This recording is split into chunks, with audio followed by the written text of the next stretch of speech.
ओम गणेशाय नमः। नमस्कार, मैं अविनाशी। आज हम बात करेंगे कुसुम योग के विषय में। कुसुम योग बड़ा ही अ, गुणी और विद्वान जातक को बनाता है। ऐसा जो योग है बड़ा ही अच्छा माना जाता है। योग अगर कुंडली में आपके बन रहा हो तो हम इसे आज चर्चा करेंगे कैसे बनता है यह योग आपकी कुंडली में। यदि बहुत सरल योग है यह, सरलता से बन जाने वाला योग है, सरल योग नहीं है, राजा बनाने वाला योग है, लेकिन आपकी कुंडली में सरलता से बनने वाला योग है, इसलिए अधिकतर लोगों की कुंडली में बन जाता है। लेकिन हाँ, अधिकतर मतलब ऐसे ही कोई राजा तो नहीं है, लेकिन हाँ, अगर आप राजा बनने योग्य हैं तब तो अच्छी बात है। राजा तो नहीं, राजा के भी पूजनीय जो होते हैं, विद्वान से विद्वान, जैसे अकबर के दरबार में बीरबल जैसे लोग थे विद्वान, जो कि अपने विद्या के कारण बाहर के विदेशियों के ऊपर भी अपना छाप छोड़ने में सक्षम थे। ऐसा योग है यह। मान लीजिए लग्न में यहाँ पर 2 नंबर से शुरू हो, अगर 1 नंबर नहीं, यह 4 ही लग्नों में बेसिकली बनता है। या तो यह वृषभ लग्न में बनेगा आपका, या तो आपका सिंह लग्न में बनेगा, अथवा ये आपका बनता है वृश्चिक लग्न में, अथवा ये बनता है कुंभ लग्न में। यानी कि इस पहले घर में आपके 2 नंबर लिखा हो, 5 नंबर लिखा हो, 8 नंबर लिखा हो, अथवा 11 नंबर लिखा हो, तो इन 4 ही लग्नों में यह योग बनता है। अगर ये चारों लग्न में से कोई लग्न आपका 1 नंबर यहाँ पे लिखा हो, वृषभ, सिंह, अथवा वृश्चिक लग्न हो आपका, या कुंभ लग्न हो आपका, और केंद्र में आपके शुक्र महाराज बैठे हो कहीं भी, मान लीजिए शुक्र महाराज केंद्र में इन चारों में से या तो लग्न में बैठे हो, चतुर्थ में बैठे हो, सप्तम में बैठे हो, अथवा दशम में, केंद्र में शुक्र महाराज कहीं भी बैठे हों, अथवा और त्रिकोण में आपके चंद्रमा बैठे हों।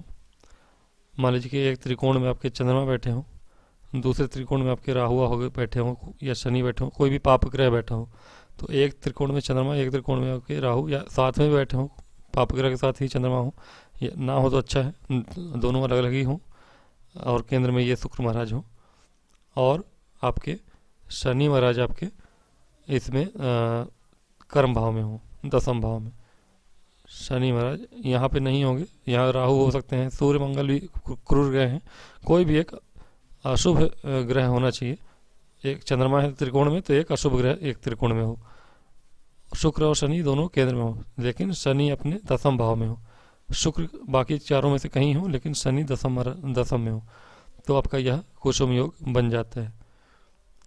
तो एक बार फिर से मैं बता देता हूँ समरी में कि कुसुम योग कैसे बन जाता है आपका। लग्न में यदि पहले घर में वृषभ लग्न, सिंह लग्न, वृश्चिक लग्न अथवा कुंभ लग्न बना हुआ हो, चारों में से कोई लग्न हो, शुक्र महाराज आपके केंद्र में हो चारों में से कहीं भी, और शनि महाराज आपके दसम भाव में। मान लीजिए एक त्रिकोण में चंद्रमा हो, यहाँ हो अथवा यहाँ हो, और एक त्रिकोण में किसी में भी राहु केतु शनि मंगल, कोई शनि तो यही है, मंगल सूर्य भी हो, तो क्रूर ग्रह, एक में चंद्रमा एक में राहु, या कोई और भी क्रूर ग्रह हो, तो कुसुम योग बन जाता है। कुसुम योग बड़ा ही अच्छा योग है। ऐसे योग में जन्मा जातक जो होता है बहुत ही विद्वान होता है, जैसा कि मैंने पूर्व में बताया आपको। ऐसा जातक जो होता है विद्वान होता है, ऐसा विद्वान जिसके कि राजा भी सराहना करते हैं ऐसे विद्वानों की। और मनुष्य जो होता है, यह जातक जो होता है वह दानी होता है, दान की भावना होती है उसके अंदर। हाँ, थोड़ी बहुत भोगी भी होता है, हालांकि भोगी का मतलब है, भोगी का अर्थ है कि यह इसके पास सारी संपन्नता होगी तो वह भोग विलास भी करेगा। ऐसा नहीं है कि विद्वान है तो शिक्षा देना और गरीबी में रहना, ऐसा नहीं है। भोग विलास की वस्तुएं भी होंगी ऐसे जातक के पास आज के युग में। जैसा कि हम जानते हैं कि कर्म से आप कर्मयोगी हैं, लेकिन आपके पास धन है तो आप उसका भी कहीं ना कहीं उपयोग करते हैं अपने जीवन को लग्जरी लाइफ बनाने के लिए, तो ऐसा भोगी। लेकिन हाँ, ऐसा जातक कीर्ति प्राप्त करता है अपने बुद्धि से, कीर्तिमान होता है, कीर्तिमान होता है मान लीजिए।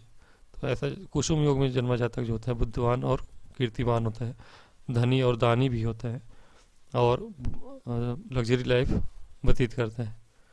ये हो गया आपका कुसुम योग। अगर इसके पश्चात मैं एक और योग बता दूं आपको, इसके बाद मैं बताऊंगा आपको पारिजात योग बता दूं। हालांकि पारिजात योग बहुतों को पता है, पारिजात योग के विषय में।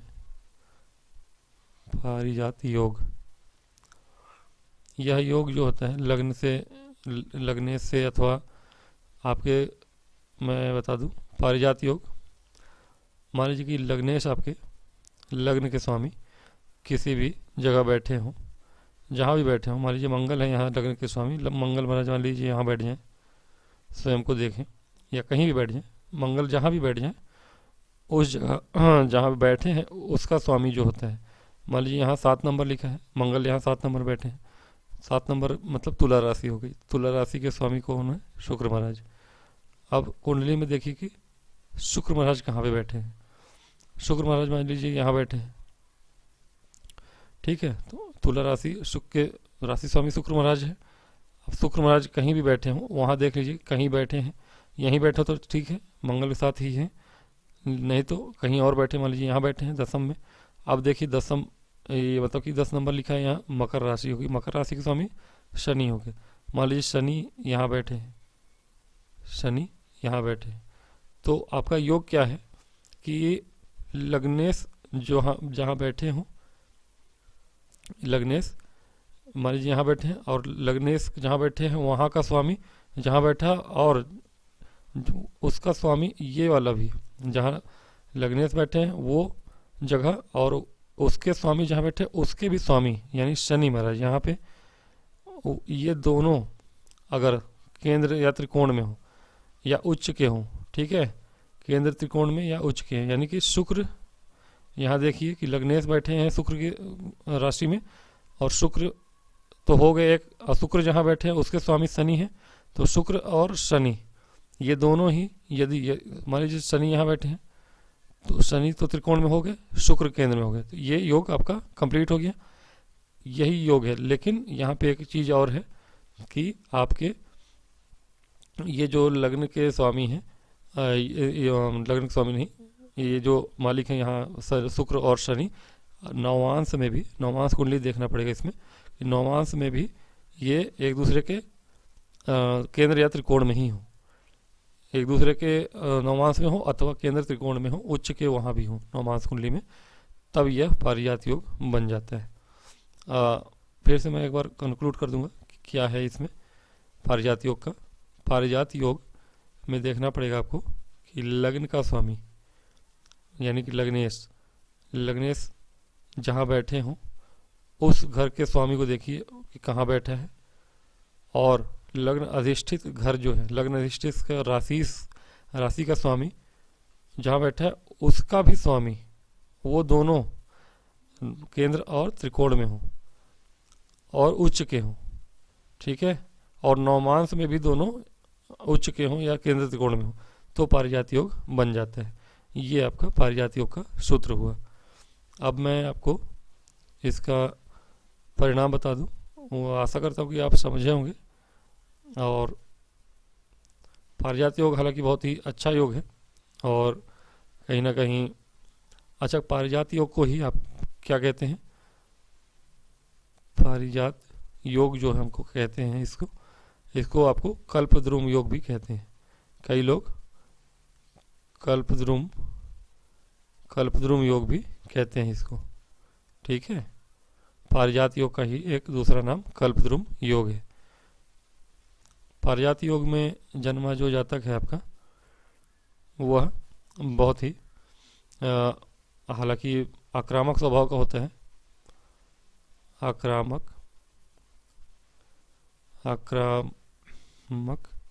ठीक है, और आक्रामक स्वभाव का भले होता है, लेकिन दयालु भी होता है। मतलब आक्रामक क्या है आपके अंदर राजाओं वाले अगर गुण हैं या मंत्रियों वाले गुण हैं तो आप आक्रामक नहीं होंगे, तो राजा मंत्री ऐसा कुछ विशेष पद आप प्राप्त नहीं कर पाएंगे। तो आक्रामक स्वभाव का होना आवश्यक भी है, किंतु ऐसा जातक जो होता है वह गवर्नमेंट के जॉब में अधिकतर होता है और ऊंचे पदों पर होता है, लेकिन दयालु और धार्मिक भी होता है। ऐसा जातक जो है दयालु भी होता है, आक्रामक होता है, ठीक है, गुस्सा उसके नाक पे हो सकता है, या फिर वह अपने हिसाब से चलने वाला होता है, थोड़ा सन की जिसका दिमाग हो, लेकिन अपने पदों को, अपने लक्ष्यों को प्राप्त करता है ऐसा जातक जो होता है, और धर्म कर्म में रुचि लेता है, धार्मिक होता है, धर्म करने वाला कह सकते हैं आप इसको। हाँ, ये ठीक है कि प्रौढ़ावस्था के बाद थोड़ा सा मतलब कि 40 के बाद ही ऐसे जातक का भाग्योदय होता है, भाग्योदय होता है। तो ऐसा जातक जो होता है लेट में इसके जैसे कि आप नेताओं को देखेंगे तो लेट में जाके किसी किसी को पद मिलते हैं, इस तरह से अर्ली पद वाले भी हैं, लेट पद वाले भी हैं। तो लेट पद में ऐसा जातक लेट को में इसका मतलब कि जीवन के उत्तरार्ध में इसको बहुत ही सफलता प्राप्त होती है, ऐसा कहना है। और बाकी गाड़ी घोड़े नौकर चाकर तो होते हैं ऐसे जातक के पास, और ऐसा जातक जो होता है बहुत ही सुखी और अच्छा जीवन जीता है। कुल मिला के आप कह सकते हैं कि पारिजात योग बहुत ही अच्छा है, अच्छा योग है। पारिजात योग धन वैभव राज्य को प्राप्त करने वाला या उच्च पद को प्राप्त कराने वाला आपका एक योग होता है। तो इस वीडियो में इतना ही, अगले भाग में मैं